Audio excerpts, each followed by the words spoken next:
Hi everyone, my name is Ariel Jen, and I am a master's student in chemical engineering at McGill University, and I will be your host for today. Today's conversation aims to highlight how research and citizen action can inspire each other. This recorded conversation is a collaboration between the Climate Reality Project Canada and McGill University. Today we have Grant Clark, Associate Professor in the Department of Bioresource Engineering from McGill University, and Karen Schuett, CEO of Livestock Water Recycling, to discuss why ecological engineering plays an important role in sustainable agriculture, waste reduction, and a circular economy. Climate Reality Project Canada aims to mobilize citizens to gather data according to different indicators to pressure municipalities to work towards UN sustainability objectives. As for McGill University, it has over 200 faculty members from across 35 departments engaged in sustainability research, and over 100 McGill student groups and clubs focus on sustainability, addressing the UN Sustainable Development Goals. Before we start, we would like to acknowledge that the Climate Reality Project Canada's office and McGill University are located on land which has long served as the site of meeting and exchange among Indigenous peoples, including the Haudenosaunee and Anishinaabe nations. We recognize and respect these nations as the traditional stewards of the lands and waters on which we are hosting this discussion today. I would now like to invite our first guest, Professor Clark, to tell us how you tell people at parties or other lay people what you do at McGill. Thanks, Ariel. So as you mentioned, I'm an associate professor in the Department of Bioresource Engineering on the McDonald campus of McGill, and I'm the leader of the Ecological Engineering Research Group there. So my students and I study material flows and energy flows through ecosystems, and we have a focus on agricultural and urban ecosystems. We're interested in managing the flows of organic materials like food and other agricultural products so that our bioeconomy is more circular. So specifically, we're interested in systems and technologies that can help us recycle organic residues back to agricultural soils to enhance soil health and agricultural production.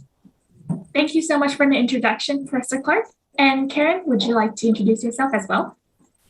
Thank you so much. So I'm the co-founder and CEO of Livestock Water Recycling.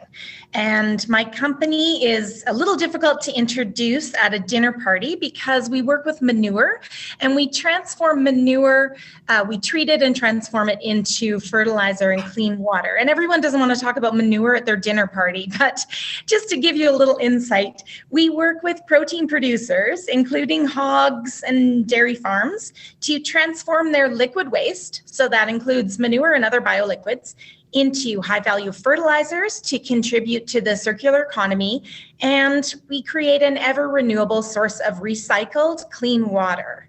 This reduces their greenhouse gas emissions and improves soil and regenerates soil health. As a climate reality volunteer, I am encouraged and inspired to work with a group of like-minded individuals who are focused on helping and healing our planet. That sounds very inspiring, Karen, and it's great to hear so much wonderful things from what both of you guys are doing with your work.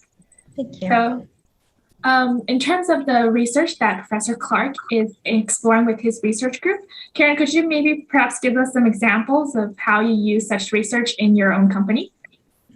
Sure. Ecological engineering is inherent in our company vision. Everything we do is around improving our ecology with our technology. So this has allowed us to design a true waste to worth value proposition for our farmer clients. The installation of our technology platform not only protects our natural environment, but it does so in such a way that we are creating more value for our customers in the circular economy so that their efforts in sustainability are rewarded with a more profitable business. We always look for ways to innovate, to lower our own carbon footprint and that of our installations. So not only are we reducing waste at the farm level, but we support farms in the transition towards even greater sustainability in their own businesses by being able to engage in a different form of the economy, what we refer to as the circular economy. A big example of how we do this is by using data-driven food systems to increase the transparency and security of our food supply chain. Professor Clark, is there anything you would like to ask Karen more about her work? Or Karen, if there's anything you'd like to ask Professor Clark about what he does in his work that you're more interested in? Yeah, I would like to ask Professor Clark, pardon me. what you do around the study of electrical engineering and what, the overview of that is, and how that can be useful for all of us lay people in our work and in our personal lives. Sure. Well, some of the specific technologies that we're interested in are connecting, as you mentioned, some of the organic wastes that you deal with, like animal manure. Well, our group is also interested in animal manure, but it's an even tougher sell than yours, because the kind of animal that we're talking about are humans. So ultimately, we're talking about recycling human manure from municipal wastewater treatment plants in the form of biosolids and processing those so that they're safe and hygienic to return to agricultural land. So some of the technologies that we're interested in are ones that everyone has probably heard about in the news. So many municipalities are building big composting systems. And as those biosolids pass through the composting system, they're exposed to very high temperatures, since the microbes in the compost release a lot of heat. And that helps to pasteurize the material so that it's safe to take back to agricultural land. We are also looking at anaerobic digestion, which is a way of capturing energy from the organic material before it's recycled. And there are newer technologies as well, which I'm sure, Karen, you're very aware of, such as pyrolysis and so forth. But those are the principal technologies that municipalities are looking at. Even worse to talk about at a dinner party is human manure, I suppose. Absolutely. Nobody wants to talk about that. My daughters don't even let me talk about that. So Karen, I wonder if you can give us a little bit of insight into the kind of technology that your company designs and markets.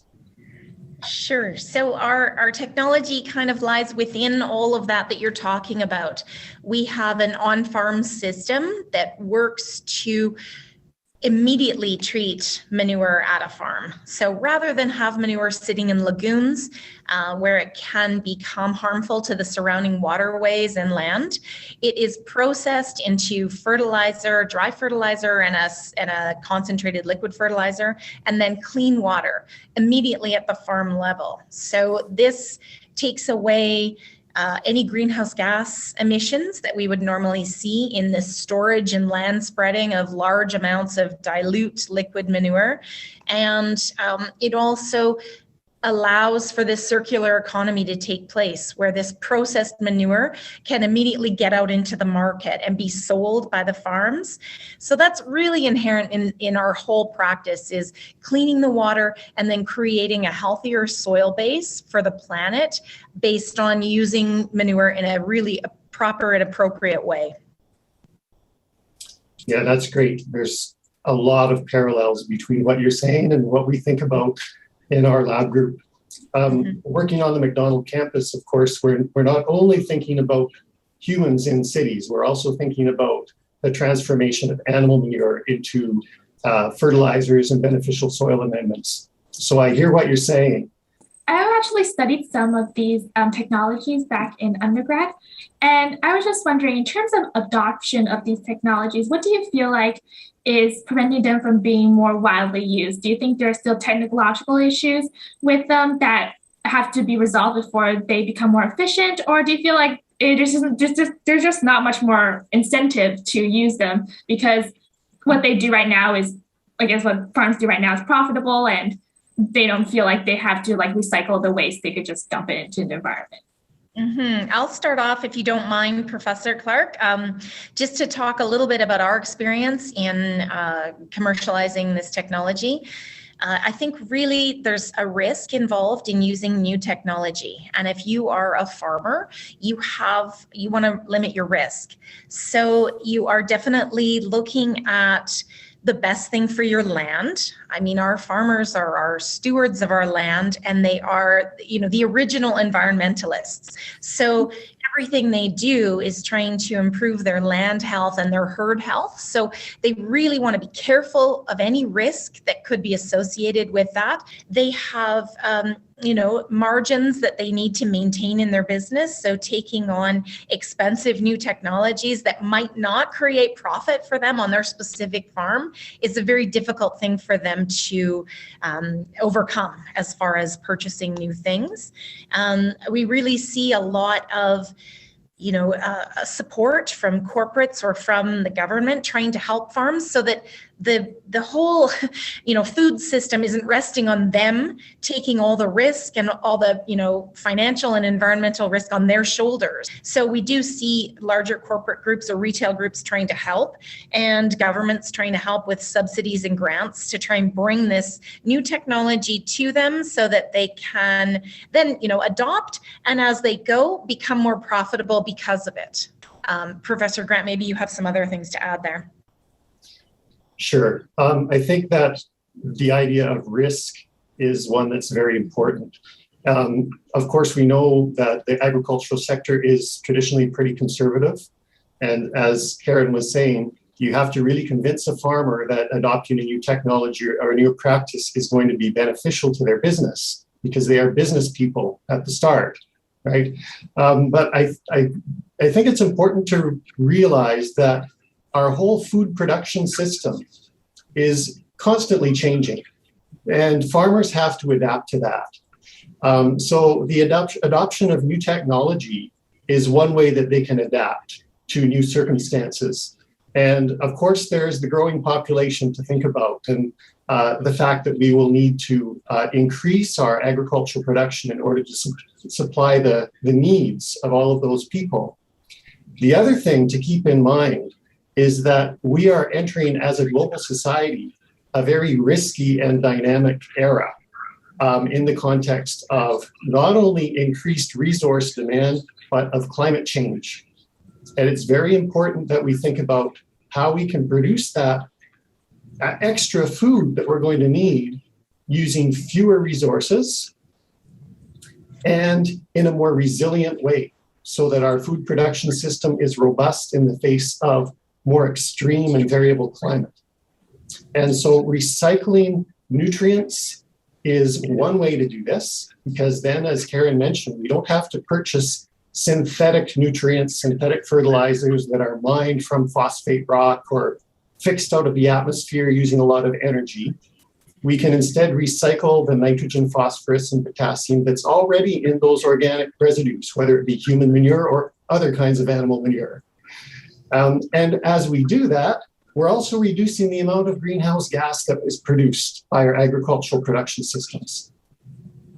Not only that, as Karen alluded to, if we're recycling these organic materials back to the soil, increasing the soil organic matter makes the soil healthier and more resilient and more able to withstand changes in climate or rainfall, and better able to produce the crops we need. So the kinds of and better able to sequester carbon, I was going to add in there, because the healthier soil sequesters more carbon. It's so good what you said about resiliency in our food systems, because we have had to be more resilient with the droughts that we've seen in California. They're on a precipice of a very difficult growing season when they've had such drought-ridden summers. Do you see any other technologies in what you've been talking about, other than, I'm talking about nutrient recycling and organics recycling, but things around pyrolysis and those other technologies that can be helpful for that resiliency in the agriculture system? Pyrolysis is a technology that's more appropriate, I think, to a municipal waste management system, where it's, there could be waste streams that are not suitable for returning to the soil. However, ideally, if you have a nice, clean, organic material that's not contaminated, for instance, with plastics or heavy metals, as is often the case in a city, if you're dealing with agricultural waste, then it's good to try and retain those complex organic molecules, because they, as you said, build the soil health and increase the soil organic matter in a way that helps the microbial ecology and the rhizosphere and the health of those crops. Yeah, we call livestock manure nice, clean manure. Absolutely. I would like to ask the next question, which is in regards to problems associated with waste reduction, circular economy. What do you feel like we as a society need to do to face the challenges ahead? Professor Clark, why don't you go first on this one this time? Sure. Well, I'm going to go back to some of the comments we made earlier. I think what we really need to focus on now as individuals, but also as, as the industrial sectors and even nationally and globally, we really have to focus on moderating and reversing our impact as a species on our planet. And we have to, first of all, try and reduce those impacts, but we also have to make our production systems resilient, because we know that the changes are already happening and they will continue to happen no matter how proactive and aggressive we are in trying to reduce our impact. So we're in for a really bumpy ride. So the big challenges that we face are really global in nature, and we have to respond to those. We're going to be facing warmer temperatures around the globe, more severe weather, including droughts and floods, unseasonable rains that we aren't used to seeing. Beyond that, we're talking about biodiversity collapse, which is happening now. So we're losing the genetic base, that bank account of genetic diversity from which we've built our agricultural systems in the first place. So as that genetic diversity disappears, we lose some of our ability to adapt our crops and animals to different conditions. So that's very important to agriculture as well. We're also looking at decreasing soil quality. Soils around the world are being degraded, and we don't really have any new soils that we can exploit. I mean, there's a little bit of land, marginal soils that we could get if we push down the rest of the Amazon rainforest, but nobody is going there. So we've got a finite amount of soil that we can use to grow our crops. As Karen says, we're capable of producing enough if we can distribute it to satisfy everybody's needs right now. But there is a big problem with soil degradation that we have to look after. And some of the approaches and technologies that we've been talking about can help to address these various issues. But it's going to require a big effort on the part of the whole society to really change the attitude that we have toward food production and the practices that we use to make that food. Yeah, that's so important to stress there, Professor Clark. A couple of things that you said really touched on points for me, and that whole society discussion is, I think we need to work together to shift towards a global food system where food production and ecosystem protection are linked at every level, from policy to finance to farm practices, the full supply chain. And really, one thing I always say is this is generated by the consumer. The consumer has a lot of power here in looking at what they're buying, looking at what they're spending their money on. That money speaks to food producers to, vote with your dollars, or make your preference known with your dollars, so that we can all work together. One thing about working with the Climate Reality Network has shown me is that there's a global group of people that have this common belief, and we can all speak with our buying power to direct the food system into what we want to see, and what they can work towards. We see, millennials, 74% of millennials want more transparency about the environmental footprint of their food, and they can express that through the dollars that they spend. And, when they spend dollars on that type of food, it supports that food producer to keep working in that direction. So it's really important when we want to talk about, like Professor Clark says, using fewer resources in a resilient way, we need to support those companies that are doing that work. This seems like such an exciting field of research and work. And I guess I'm wondering, how do you feel like your work is answering these challenges of reducing societal waste and, producing enough food to feed our planet and future population of 10 billion people?